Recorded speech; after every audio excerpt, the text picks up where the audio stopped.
اپنے گریبان میں جھانکنے کے حکم کی تعمیل۔ نگران وزیر اعظم انوار الحق کاکڑ نے لاہور میں ایک دھواں دھار پریس کانفرنس میں ان شہریوں کو اپنے گریبان میں جھانکنے کا حکم دیا ہے جنہوں نے اسلام آباد میں احتجاج کرنے والے بلوچ بہن بھائیوں پر پولیس تشدد کی مذمت کرنے کی جسارت کی تھی۔ نگران وزیر اعظم نے فرمایا کہ یہ 1971 ہے، نہ اب کوئی بنگلہ دیش بننے جا رہا ہے۔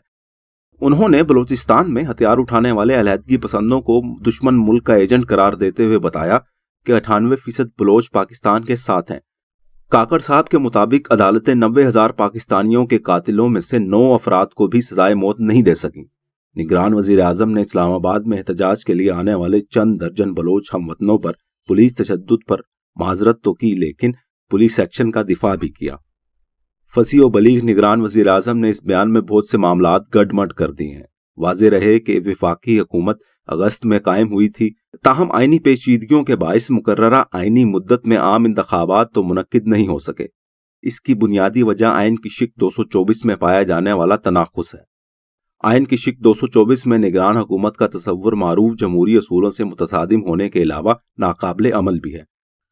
اگر یہ تناقض قائم رہتا ہے تو آئندہ کوئی بھی صوبائی اسمبلی تحلیل کر کے وفاقی اور صوبائی انتخابات کا بیک وقت انعقاد ناممکن بنایا جا سکے گا۔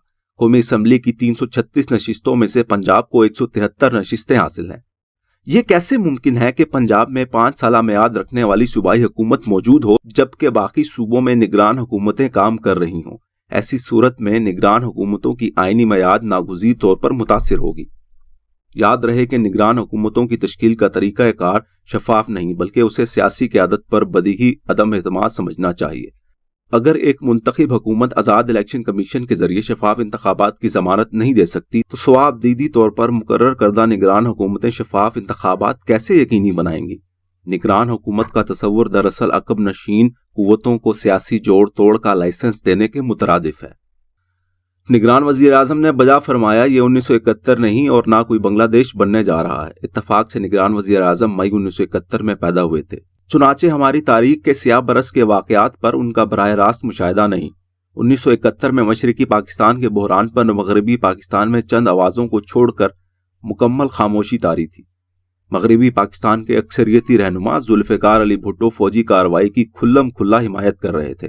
ذرائع ابلاغ پر مشرقی پاکستان کے واقعات کی یک طرفہ تصویر پیش کی جا رہی تھی۔ چنانچہ 16 دسمبر کی شام مغربی پاکستان کے عوام پر 27 لفظوں پر مشتمل ایک سرکاری بیان کے ذریعے مشرقی پاکستان کے مقامی کمانڈرز کے درمیان جنگ بندی کی اطلاع ایک ناقابل یقین قیامت بن کر ٹوٹی تھی۔ انوار الحق کاکڑ کو خوش ہونا چاہیے کہ آج پاکستان کی تمام وفاقی اکائیوں کے دل بلوچستان عوام کے لیے دھڑکتے ہیں۔ ہم سمجھتے ہیں کہ 98% نہیں بلکہ 100% بلوچ عوام محب وطن پاکستانی ہیں اور ملک میں کوئی قابل ذکر سیاسی جماعت مٹھی بھر علیحدگی پسند بلوچ عناصر کی حمایت نہیں کر رہی۔ ہماری عرضداشت تو صرف یہ ہے کہ عوام کو بے خبر نہ رکھا جائے اور چند ملک دشمن عناصر کی آڑ میں بلوچ عوام کے ساتھ ناروا اور غیر قانونی ہتھ کنڈے استعمال نہ کیے جائیں۔ اصولی طور پر نگران وزیر اعظم کو اسلام آباد پہنچنے والی بلوچ ماؤں اور بہنوں کے سر پر ہاتھ رکھ کر انہیں ریاستی تحفظ کا یقین دلانا چاہیے تھا۔ نگران وزیر اعظم جس عدالتی نظام پر تنقید کر رہے ہیں وہ نظام عدل آئین کی شق 10 کے تابع ہے۔ پاکستان کے ہر شہری کو شفاف سماعت کا حق حاصل ہے اور کسی بلوچ ہم وطن کو اس حق سے محروم نہیں کرنا چاہیے۔ عدالتیں ریاست کے یک طرفہ موقف کی بنیاد پر سزائیں نہیں دے سکتی۔ ہمیں کیسے معلوم ہو کہ گزشتہ برسوں میں جو مسخ شدہ لاشیں بلوچستان سے برآمد ہوئی ہیں وہ واقعی علیحدگی پسند تھے یا اغفا کے پردے میں معصوم شہری ریاستی جبر کا شکار ہوئے ہیں؟ نگران وزیر اعظم نے 90,000 پاکستانیوں کی اموات کا ذکر کر کے مذہبی انتہا پسند دہشت گردوں کو بلوچستان کے سوال سے غلط ملت کیا ہے۔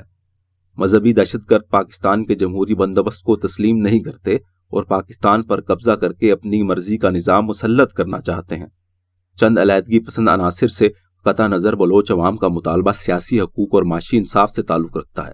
پاکستان کے محب وطن عناصر بلوچ عوام کے جائز آئینی مطالبات کی حمایت کرتے ہیں کیونکہ وفاق کو مضبوط بنانے کا یہی درست طریقہ ہے۔